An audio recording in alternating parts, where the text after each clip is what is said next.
dance floor. So the original hardwood, 1918 maple. 1918. 1919. Wow. And then this was Lodge 29, so we named the restaurant after the lodge. Because I thought brick 29, you wouldn't want to pick grapes that. Right, no, that's way too sweet. That's So, and then 29 is also copper on the periodical chart. So I use it for my logo, and I use it for color tones throughout. So the boost, the lights, it's kind of in the wood, it's in the bar, it's in the granite. So,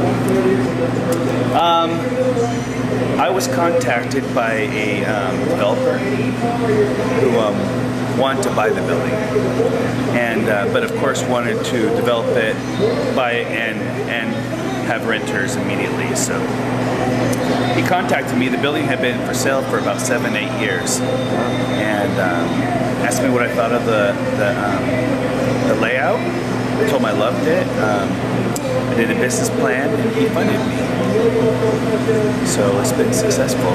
We opened in May of '07, and gosh, we'll probably break 2 million this year.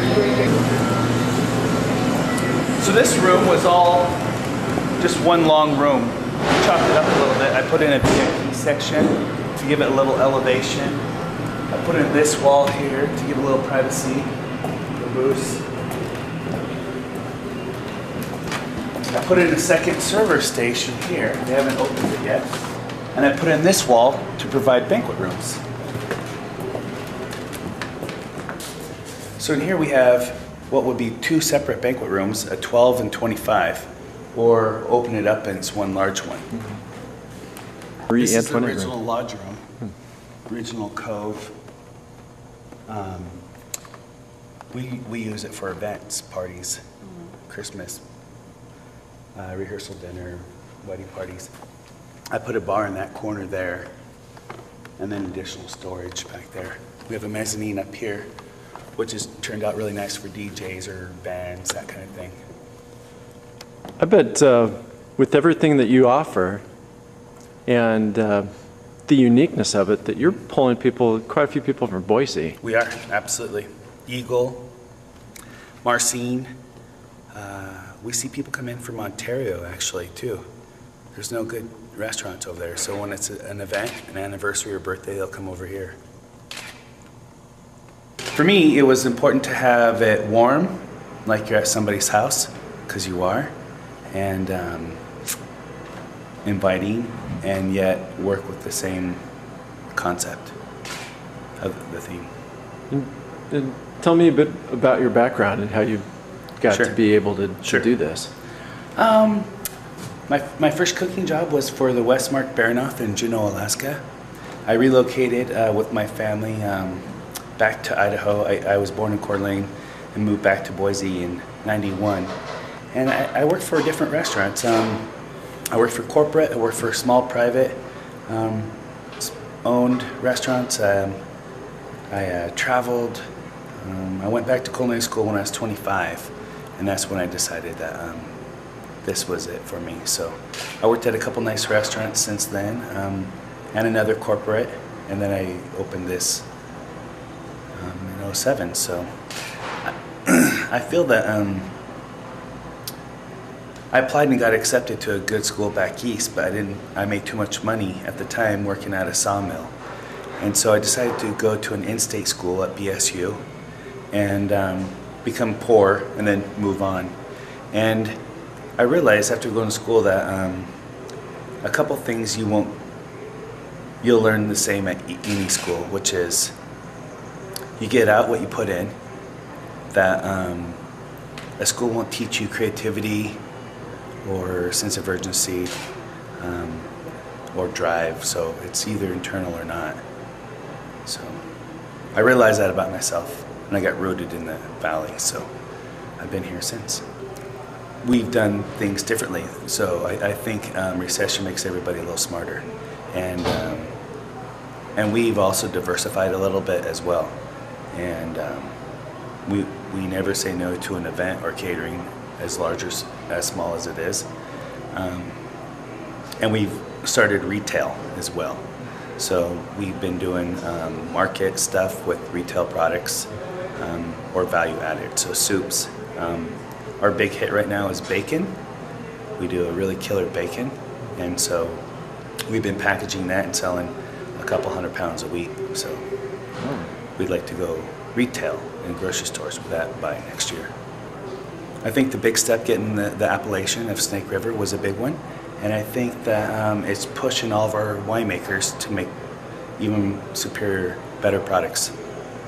There's a couple winemakers that are pushing the envelope, and everybody's trying to keep up as well, which is good for everybody.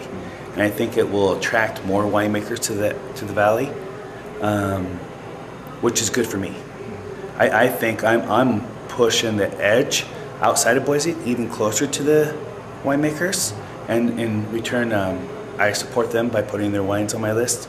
They support me by giving me functions, parties, and anybody that passes through there to dine this way. I would love for this Appalachian Valley to be an next Walla Walla Pop, of course, and I like to trailblaze it. So, What did you come up with the Domaine Saint Michel Blanc de Blanc? we're gonna do local trout, and my inspiration with it was a recipe that I won a cooking competition with last year.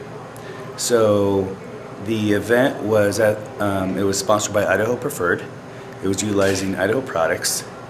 It was at the Quest Arena, and I competed against our Valley's undefeated Iron Chef. So we have our own Iron Chef for the Treasure Valley, and his name is Jared Couch, and Jared was undefeated for 3 years, and they retired him to bring in new blood. And so this was Jared's first competition since then, and I stomped him. So the dish is 4 ingredients, which is squash, pear, trout, and lentils, all Idaho. And I did a kind of Middle Eastern take on it with garam masala rubbed trout roulade with lentil hummus, pear chutney, and squash, some garlic squash with I'll do a little pear foam with it too, pear cardamom. My wife's going to kill me for not bringing her to this. Yeah. Yep. But when you're outside the restaurant and your catering business and you're baking, creating, what do you do for fun? I boat and I motorcycle, so I like to go fast. What do you ride? I ride a Carefree Custom. It's kind of like a Harley Softail kind of thing, built out of Phoenix with a big motor, flashy paint, big fat tire, real loud. Aunt Chris, Pat, Uncle Larry, who is a little tossed, but asking for a pinch more wine. And then my sister-in-law, her next oldest sister, Trina, a cousin, and these are just kind of added in to give a little more. So were you happy with the job that she did portraying you? It's not too bad. It's not too bad. That's a baker's hat, you know, and so she didn't let me see any of it until she was done. And you know, the pie case I might not have had as well, you know. But I think she did a good job. I'm gonna have her do another one above the bar. It's pretty fun.